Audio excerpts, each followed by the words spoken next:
देवरिया में 1 दर्जन से ज्यादा घरों में दरारें आ गई हैं। पास की सड़क पर ही दरार आ गई है। दरार आने की वजह से घरों को गिरने का खतरा मंडरा रहा है। लोग खौफजदा हैं। मामले को कोऑपरेटिव चौराहे के पास पुराने बस अड्डे का बताया जा रहा है। दरअसल मल्टी स्टोरी पार्किंग और रोड विभाग के ऑफिस का निर्माण के दौरान नींव की खुदाई हो रही थी। इस दौरान घरों में दरारें आई। इलाके के लोगों ने ठेकेदार को शिकायत की तो ठेकेदार दबंगई पर उतर आया। लोगों ने ठेकेदार पर मानकों के खिलाफ काम कराने का आरोप लगाया है। शिकायत के बाद डीएम ने जांच की बात कही है।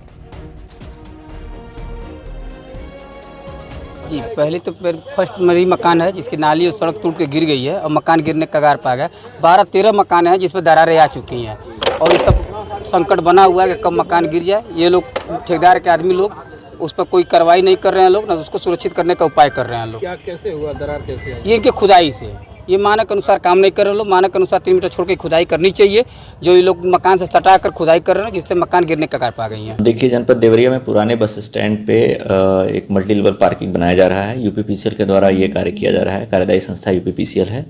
इसमें स्थानीय निवासियों के द्वारा कल ये संज्ञानित कराया गया कि कार्य कराए जाने की वजह से कुछ मकान जो आसपास के हैं वो क्षतिग्रस्त होने की स्थिति में आ रहे हैं। तो इस प्रकरण को संज्ञान में लेते हुए तत्काल यूपीपीसीएल और रोडवेज के जो एआरएम हैं उनको मौके पर भेजा गया कि वहां पर जाकर के तत्काल देखें और कार्य को मानक के अनुरूप कराएं और आसपास में जो मकान हैं उन मकानों को भी कोई नुकसान ना होने पाए। और इसके क्रम में वो लोग आज मौके पर गए हुए हैं और देख करके उचित कार्रवाई की जा रही है। करोड़ों रुपयों की लागत से यूपीपीसीएल कार्यदायी संस्था ने जिला मुख्यालय के एक स्थान पे मल्टी लेवल पार्किंग बनवा रही है। साथ ही रोड विभाग के कई ऑफिस बन रहे हैं। लेकिन सबसे बड़ी बात है, यहाँ के लोग बहुत आक्रोशित हैं। लोगों का कहना है कि मानक विहीन काम कराया जा रहा है, क्योंकि जो ये 10 से 15 इधर जो आपको मकान दिखाई दे रहे हैं उसमें दरारें पड़ चुकी हैं। लोगों में बहुत आक्रोश है। हालांकि यहाँ पे नगर पालिका अध्यक्ष ने स्वयं विजिट किया है और दिशा निर्देश दिया कि कैसे काम हो, लेकिन स्थानीय निवासियों में बहुत आक्रोश है। आप ये देख सकते हैं कि यहाँ पे स्थानीय जो निवासी हैं बहुत आक्रोशित हैं। उनका साफ तौर से कहना है कि जो यहाँ पे ठेकेदार हैं वो गलत तरीके से काम करा रहे हैं और मानक विहीन काम करा रहे हैं, जिससे उनके घर गिरने का पूरी तरह से खतरा मंडरा रहा है। देवरिया से न्यूज़ 18 के लिए उमाशंकर भट्ट। और बलिया में ज्वेलरी की दुकान में एक शख्स ने चोरी की वारदात को अंजाम दिया, जो सीसीटीवी कैमरे में कैद हो गया। वहीं कानपुर में एक शख्स ने महिला के पर्स से मोबाइल चुरा लिया। सीसीटीवी की मदद से पुलिस जांच पड़ताल में अब जुट गई है।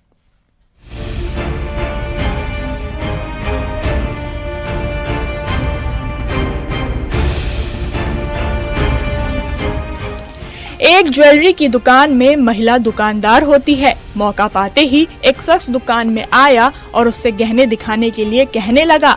वो उसे कुछ आभूषण दिखाने लगी। इतने में वो हरकत में आया और जिस बॉक्स से उसे ज्वेलरी दिखाई जा रही थी उसमें से उसने एक ज्वेलरी पकड़ी और चुपके से उसे अपनी जैकेट की जेब में डाल दी। महिला को इसकी भनक तक नहीं लगी। उसने आभूषण चुरा लिया था। इसके बाद वो महिला को गहने दिखाने से मना भी करता है। कुछ ही पल बाद वो वहां से उठा और दुकान से बाहर चला गया। महिला को अब तक चोरी का पता नहीं चला था। सुखपुरा चट्टी इलाके की ये घटना है। कहा जा रहा है कि दुकान मालिक किसी काम से बाहर गया हुआ था। दुकान में उसकी पत्नी बैठी थी। इसी का फायदा उठाकर 2 शख्स वहां पहुंचे। एक दुकान के बाहर ही खड़ा रहा। बाद में जब दुकान मालिक घर पहुंचा और उसने सीसीटीवी फुटेज खंगाला तो उसके होश उड़ गए। बाद में पुलिस को चोरी की सूचना दी गई। पुलिस सीसीटीवी फुटेज के आधार पर आरोपियों का पता लगाने की कोशिश कर रही है। वहीं कानपुर में मोबाइल चोरी की घटना कैमरे में कैद हो गई। फजलगंज थाना क्षेत्र की एक दुकान के बाहर कुछ महिलाएं खरीदारी करने पहुंची। एक शख्स भी ठीक उनके बगल में मौजूद था। महिला ने अपना पर्स काउंटर पर रखा हुआ था। शख्स ने मौका पाकर बेहद शातिर तरीके से उसके पर्स से मोबाइल फोन निकाल लिया। इसके बाद फोन को जमीन पर गिरा दिया। पूरी घटना सीसीटीवी कैमरे में कैद हो गई। इतना ही नहीं, आरोपी फोन गिराने के बाद कुछ समय के लिए वहां से हट गया और थोड़ी देर में फिर आया। जमीन से फोन उठाकर वहां से चला गया। महिला ने जब अपना पर्स देखा तो उसमें फोन नहीं था। इसके बाद सीसीटीवी खंगाला गया जिसमें आरोपी चोरी करते हुए दिखाई दिया। बाद में पुलिस को भी शिकायत दे दी गई। Bureau report news 18।